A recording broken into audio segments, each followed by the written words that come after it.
Les premières heures de la semaine passée ont été venteuses. La tempête Ciara a affolé la station du Markstein avec une pointe à 182 km/h. Le vent est retombé, on va pouvoir balayer en quelques minutes la semaine de casse sur ligne 68, votre télé régionale. Bonsoir la communauté.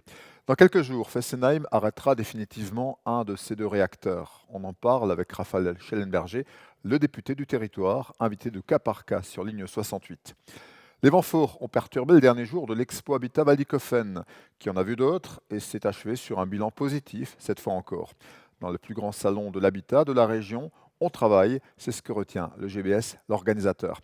Alors fidèle du salon, Aurélie Ruach, maître fleuriste du Cru, la championne de France des fleuristes, a rapporté ses créations et parlé bien sûr de la Saint-Valentin. Alors la Saint-Valentin, c'est sûr que ça reste toujours traditionnel, la rose rouge, mais après on peut partir sur toute autre couleur de rose. On peut très bien aussi partir sur la nouvelle tendance qui est les fleurs séchées, donc c'est plus durable aussi dans le temps. Ça permet d'avoir des choses naturelles mais qui sont quand même inertes en fait en soi, quoi, qui ont été stabilisées. Et c'est vrai que ça plaît beaucoup et c'est une tendance qui commence à prendre de plus en plus d'ampleur. Donc pour la Saint-Valentin, pourquoi pas. Alors à l'Expo Habitat, cette année, j'ai décidé de mettre en valeur la pièce, quelques pièces de mon concours que j'ai fait à Tours, que j'ai remporté d'ailleurs, la Coupe de France des fleuristes. Et on a en plus le stand de vente qu'on a chaque année à l'entrée, avec des petits assemblages, des petites compositions qu'on peut très bien retrouver chez nous en magasin. Le chômage a nettement reculé en France ces derniers mois. Le taux de chômage redescend à 8,1% fin 2019, le niveau d'avant la crise de 2008. À Ungersheim, le parc du Petit Prince prépare sa 7e saison qui démarrera le 10 avril. Il recrute 140 personnes, dont un aérobarman. Rémi Wenger, lui, a 58 ans. Cet ex-travailleur frontalier s'est mis à son compte en janvier. Il est devenu franchisé Cosmeticar à Mulhouse. Il lave votre véhicule chez vous sans eau avec des produits respectueux de l'environnement, de la voiture au camion en passant par l'engin agricole et la moto. Mulhouse vient d'accueillir Camping Car, son salon dédié aux véhicules éponymes. 4 jours pour faire son marché ou franchir le pas. Le camping-car n'est pas un véhicule de retraité. Jean-François Clodo, organisateur de Camping Car Mulhouse. Ce que représente un camping-car, c'est la liberté. Vraiment la liberté de pouvoir se véhiculer quasiment partout sur la planète, avec l'absence de contraintes, d'horaires, et de pouvoir se poser et profiter des grands espaces qu'on peut avoir autour de nous. Le hasard au départ. Le hasard, et après c'est un métier dans lequel on se passionne, et dès qu'on rentre dans le camping-car, comme nos utilisateurs camping-caristes utilisent ce véhicule, et dès qu'ils sont touchés par le mode de loisir qu'on peut leur apporter, restent fidèles à cette méthode.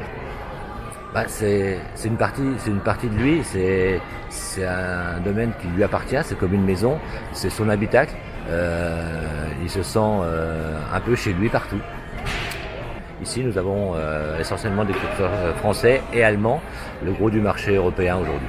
Nous avons eu aussi le bonheur de croiser Sally Faye. Elle n'a que 17 ans, mais une sacrée assurance. Cette jeune fille de Guebwiller a fait une courte apparition dans les auditions de The Voice.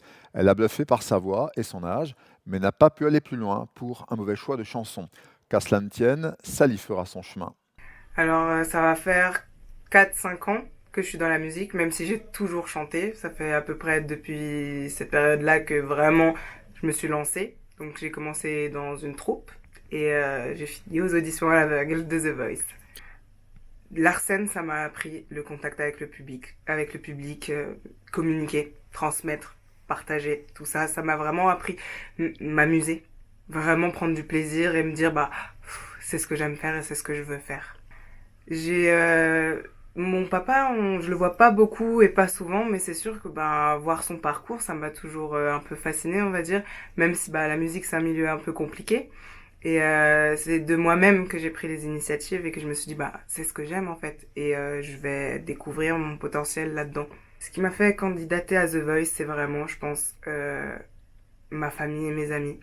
Et moi-même, je me suis dit, c'est ce que je veux faire. J'ai pas envie de perdre, on n'a qu'une vie. J'ai pas envie de passer à côté de ça en sachant que c'est ce que j'aime faire et c'est ce que je veux faire. Enfin, on connaît le nouveau doyen masculin de l'humanité, c'est un japonais, Shitetsu Watanabe, 112 ans. Son secret de longévité, garder le sourire. Gardez le sourire, gardez la ligne. Merci d'être avec nous sur Ligne 68. À la semaine prochaine et abonnez-vous sur YouTube.